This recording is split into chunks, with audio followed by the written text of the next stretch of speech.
Ninja missions. Let's rewind a bit. Before Rasengan, Rinnegan, or ramen breaks, there was something even more important. Missions. Missions are the lifeblood of the hidden villages. They pay the bills, keep ninjas sharp, and honestly, give the story something to do when people aren't busy unlocking god-tier powers.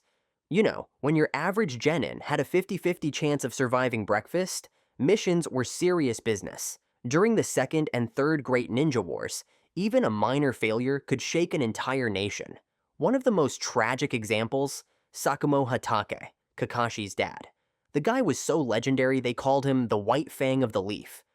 But when he chose to save his teammates instead of completing the mission, he was shamed so badly he took his own life. That wasn't just a failure. It was a brutal reminder of how cold and unforgiving the shinobi world could be during war. Now fast forward to the Boruto series. Still, one thing hasn't changed. Money talks. Missions are priced by risk.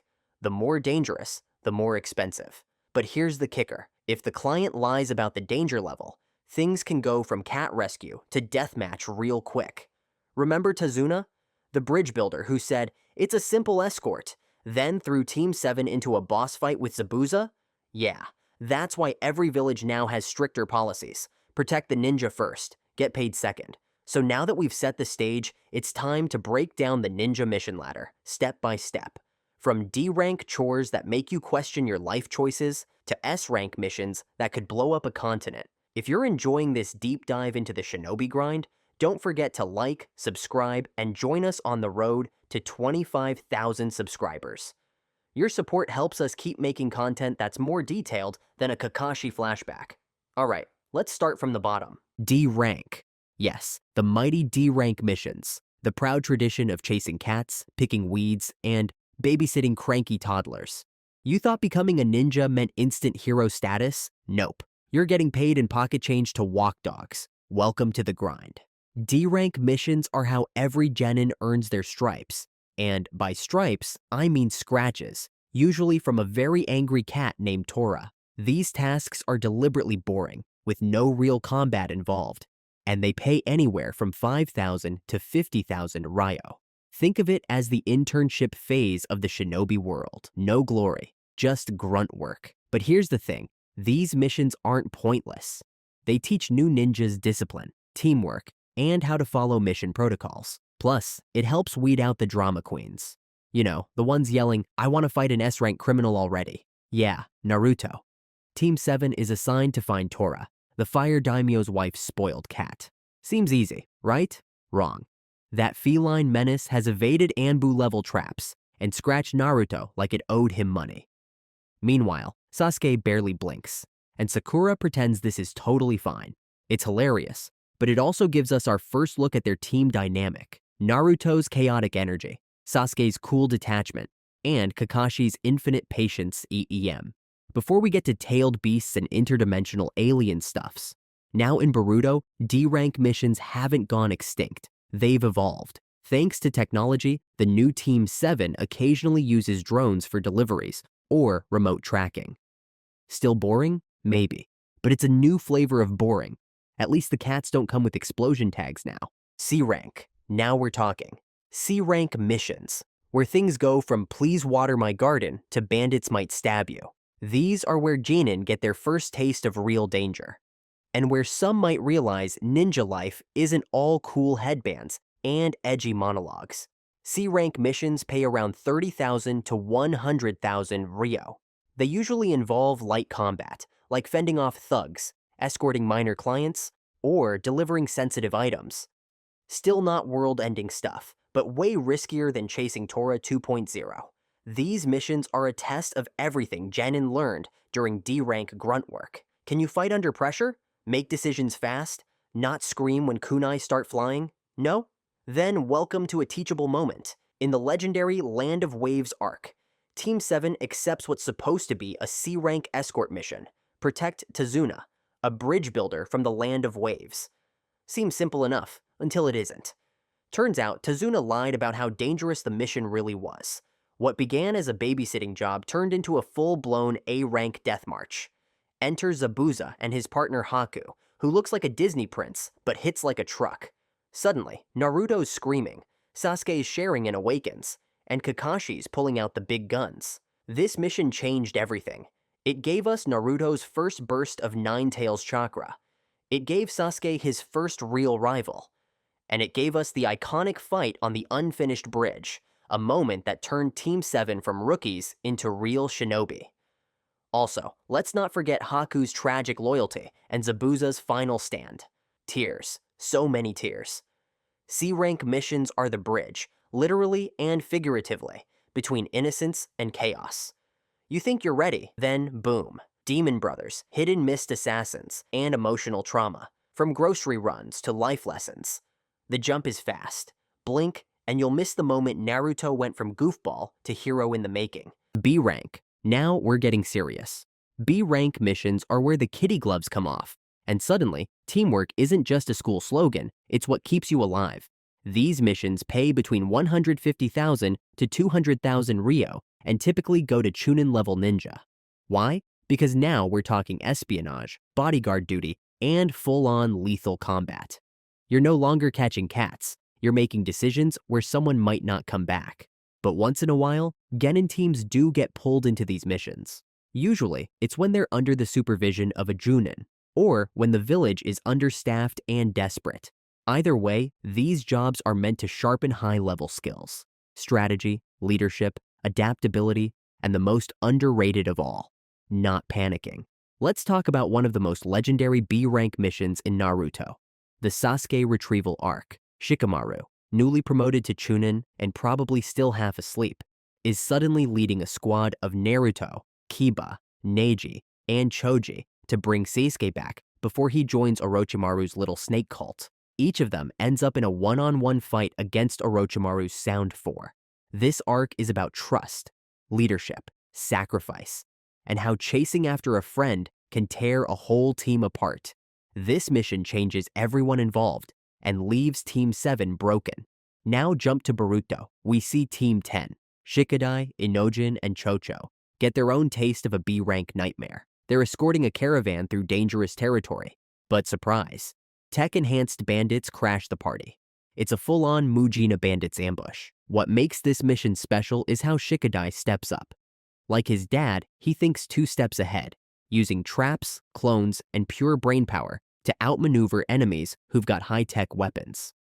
The mission blends classic ninja tactics with new-gen tech, and it's a showcase of the Ino Shikacho legacy in full force. In Boruto's era, B-rank missions are harder to come by for Genin. Villages are more cautious, stricter with assignments.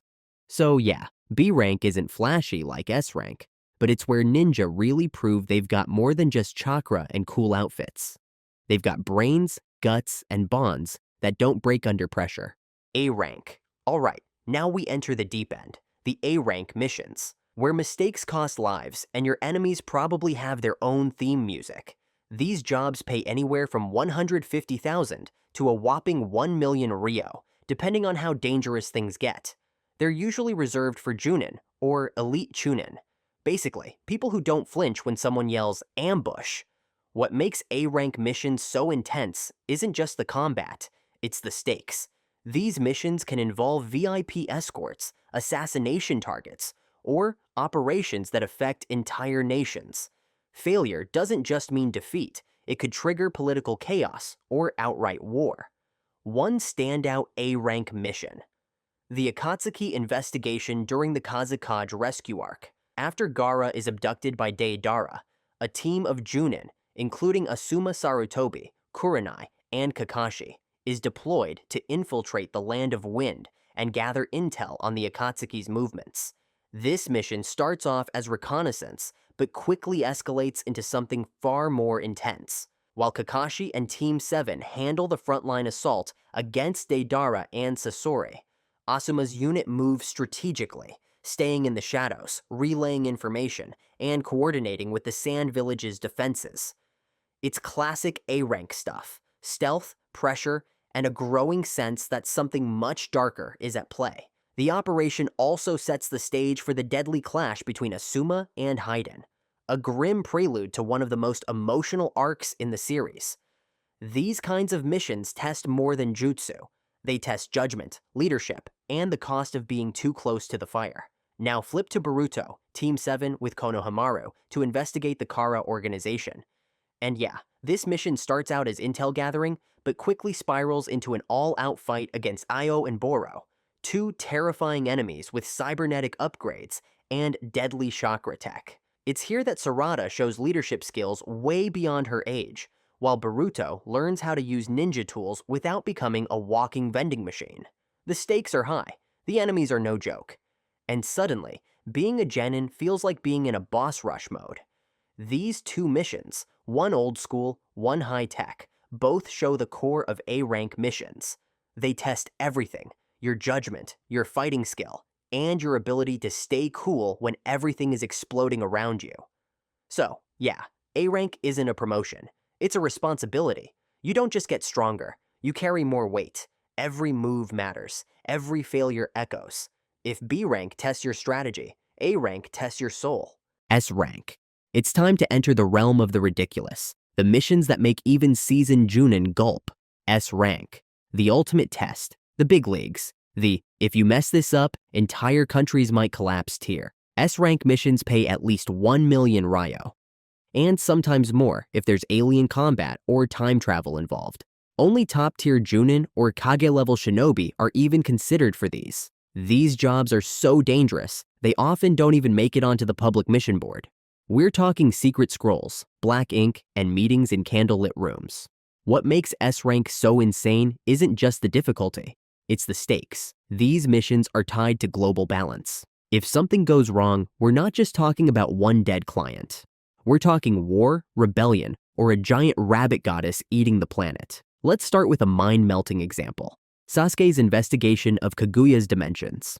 After Kaguya is sealed, Sasuke goes on a solo tour of her alien reality real estate, hopping through dimensions filled with traps, hostile creatures, and Otsutsuki secrets. He's basically Naruto's interdimensional insurance policy.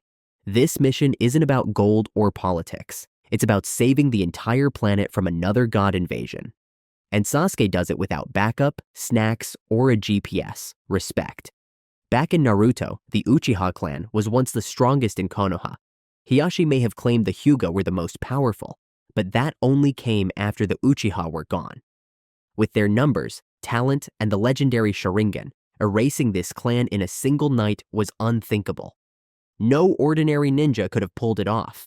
Even if the village wanted to eliminate the Uchiha, it would have taken a full-scale operation with no guarantee of success.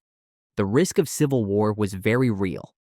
That's why this mission went far beyond a typical S-rank. It was political, emotional, and nearly suicidal. And yet, Itachi did it. But he didn't act alone. Obito made the massacre swift and disorienting. Still, even Obito's power wouldn't have been enough without Itachi. As a trusted prodigy within the clan, he had full access. No one suspected him. Not even Fugaku Uchiha, he would have fought back. He had power, but he didn't. When the moment came, he chose not to raise his hand against his son. Whether out of sorrow, respect, or resignation, he let Itachi strike. That night was a tragedy built on silence, trust, and betrayal. What do these missions all have in common? Sacrifice, secrecy, soul-crushing pressure. Shinobi rule number 4 becomes more than a rule here. It's survival. Mission first, everything else second. That's why Kisame Hoshigaki killed himself before leaking intel. That's why shinobi like Sasuke walk alone. Failure isn't an option, and even success might come with a body count. In Boruto's era, S-rank missions are less about ninja-on-ninja combat and more about existential threats. Otsutsuki aliens, Kara's biotech, rogue ninja with USB drives full of doom. The battlefield has changed, and so have the missions. These are the jobs no one brags about, no one hears about. The kind of missions that get erased from history. And yet, they're the ones that decide the future. Mercenary missions. Alright, let's talk about the missions that don't make it into the village reports, the ones done in the shadows, for shady reasons, with shady rewards. Mercenary missions are basically the black market of shinobi work. These jobs are outsourced to unofficial groups like the Akatsuki. Assassinations, sabotage, destabilizing an entire village. You name it. There's no fixed pay, just whatever the client is desperate or evil enough to offer. These missions don't exist on paper. The idea is simple. If a village doesn't want blood on their hands, they hire someone else to get them dirty. And nobody did this better, or worse, than the Akatsuki. In Shippuden, we see the start of their infamous Jinchuriki hunt. Villages, clients, or shadowy groups secretly hire them to capture tailed beasts. The Akatsuki go all in, attacking Suna, kidnapping Gaara, battling Naruto, and casually rewriting the balance of the shinobi world. Itachi fights Naruto. Deidara blows stuff up. You know, classic Akatsuki behavior. But here's the twist. Some of these guys weren't just villains. Itachi, for example, had secret motives tied to peace. These mercenary missions blur the lines between right and wrong. They show that the shinobi world isn't black and white. It's all shades of gray and smoke bombs. In Boruto, mercenary missions are rarer, but not gone. Kara operates in a similar space. Secret projects, off-the-books tech, morally gray experiments. They might wear lab coats instead of cloaks, but the vibe is very much Akatsuki 2.0. Mission evolution. Now let's pull back and look at the bigger picture, because ninja missions in Naruto and Boruto. Completely different beasts. In Naruto's era, missions were chaos with a side of trauma.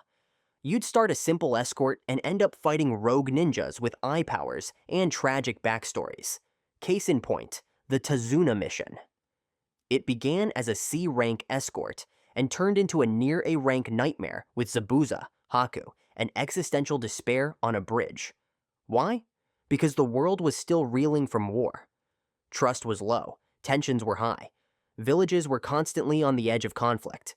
Missions were less about clean structure and more about survival.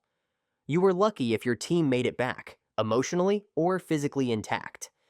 Now in Boruto's era, things are a bit more bureaucratic. Missions are carefully assigned to match ninja ranks. There's more paperwork, more planning, and a whole lot more tech.